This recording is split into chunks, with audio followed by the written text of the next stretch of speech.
ყველამ ერთად უნდა მოვითმინოთ ნოემბრის ბოლომდე. ეს პასუხი აქვს კახაკალაძეს იმ მოქალაქეებისთვის, ვისაც რუსთაველის გამზირის რეაბილიტაციამ დისკომფორტი შეუქმნა.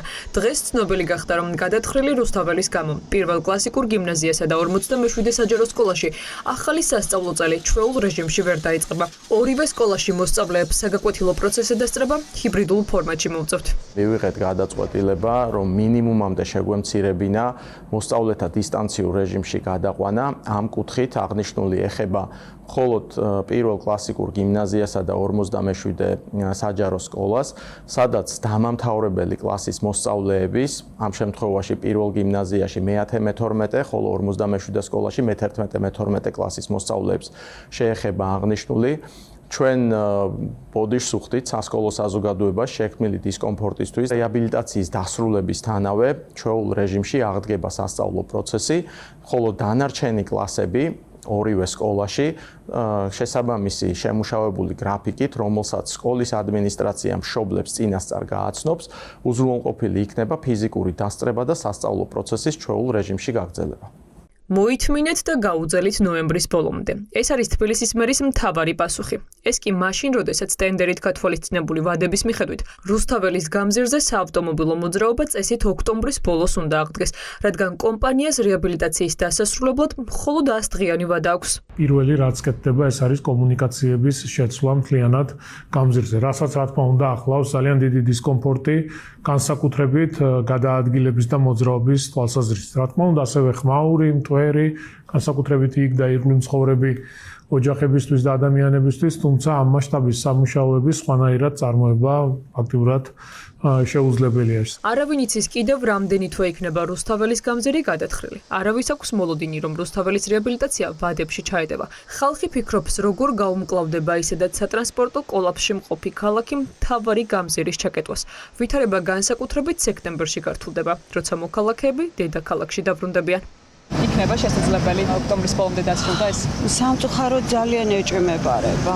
მე ჩემი პრობლემა მაქვს, ჩემი ტკივილი, მასწავლებელი ვარ აქვე სკოლაში. როგორც პედაგოგისთვის მოგატყუებთ, რომ გითხრათ არ იქნება დისკომფორტი. რა თქმა უნდა, დისკომფორტი იქნება, იმიტომ რომ უნდა ჩავატარო კონტაქტური გაკვეთილებიც და უნდა ჩავატარო ონლაინ გაკვეთილებიც. ბავშვებისთვის პირველ რიგში გეტყვით, რომ სახიფათოა მოძრაობა ამ ტერიტორიაზე. ხო, აქ ხო დაცული არ არის, გარემო უსაფრთხო უნდა იყოს, რომ ბავშვმა სკოლაში იაროს. ეს მაფიქრებს ყველაზე მეტად. განცდა რჩება, რომ უკეთესი ორგანიზებაა საჭირო, როდესაც ასეთ რადიკალურ გადაწყვეტილებას იღებს ხელისუფლება, ხო? ფიქრობთ, დროებში ჩაეტევიან და დასრულდება დროებით რეაბილიტაცია? იმდენია სამუშაო აქ, რომ არ ამგონია.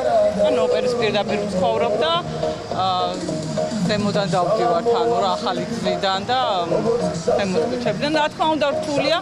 2 საათი მაინც მომინდა სანაპირო და ნამოსვლა. თავიდან რომ დაიწყო. ზუსტად 2 საათში ვიყავი სახლში. და ახლა სასწავლო პროცესი რომ დაიწყება, ალბათ ვითარება კიდევ რა თქმა უნდა, მოძრაობა უფრო გადაიწვირთება და რა თქმა უნდა. მე მშენებელი კაცი ვარ და ცოტას კი ვერ ვქნები, მართალია რომ უყურებ ცოტა ისე არ მოუწევს ვიხასება, მაგრამ მუშაობის ტემპი არ მოუწევს. როდის დასრულდება რეალურად რუსთაველის რეაბილიტაცია და რატომ მანიპულირებს დამთავრების თარიღით კალაძე? ეს კითხვები აქვთ ოპოზიციაში. ფიქრობენ, რომ კალაძე მოქალაქეების შეცდომაში შეყვანას მიზანმიმართულად ცდილობს, რადგან წინასწარ ეიციან, რომ ტენდერით გათვალისწინებული ვადების გადაწევა მოუწევთ. ის რომ მანქანების განლადობა აღდგეს, ეს საგზაო სამუშაოები უნდა დასრულდეს 31 ოქტომბერს. უნდა დააკონკრეტოს კახაკალაძემ და მოიყვანოს მისი წინადადებები დოკუმენტაციასთან ერთმაში, რა ქვია, შესაბამისობაში. კონტრაქტით დაკონტრაქტებულია 3 ნაწილად. სამივე ნაწილი ეს არის ჭოველიძედან რუსთაველამდე, რუსთაველიდან ბესიკის ქუჩამდე და ბესიკის ქუჩიდან თავისუფლებამდე. ამ სამივე მონაკვეთზე 3 სხვადასხვა ტენდერი არის და ყველა ტენდერის დასრულების ვადა არის დაწყებიდან 23 ივლისიდან 100 დღეში. მიქანაძემ ეხლა გაიგო, რომ რუსთაველის გამზირის რეაბილიტაცია არის, ზუსტად ეს არის ჩვენ რასაც ვიძახით სისტემური პრობლემა, რომ მერია არ ელაპარაკება განათლების სამინისტროს. განათლების მინისტრი სამწუხაროდ კაბინეტიდან არ გამოდის და არ იცის, რომ რუსთაველზე რეაბილიტაცია მიმდინარეობს. ანუ ეს არის პრობლემა, სისტემური სისტემური პრობლემა, მართვის პრობლემა. ევანდელი მისი განცხადება ცხადყოფს, რომ სავარაუდოდ ნოემბრის თვეშიც ვერ დასრულდება რუსთაველის რეაბილიტაცია და ამის ერთ-ერთი მთავარი მიზეზი არის ის კორუფციული გარიგებები და კორუფციული სქემები, რაც თბილისში არის მისი მმართველობის დროს. ეს ადამიანი საზრდოობს კორუფციული სქემებით და კორუფციული გარიგებებით, რასაც ეწირება თბილისში მცხოვრები ადამიანების ინტერესი. რუსთაველის გამზირზე სარეაბილიტაციო სამუშაოებს კომპანია Smart Solutions-ი ახორციელებს. ამ გამზირის რეაბილიტაცია მოქალაქეებს 20 მილიონ ლარამდე უჯდებათ.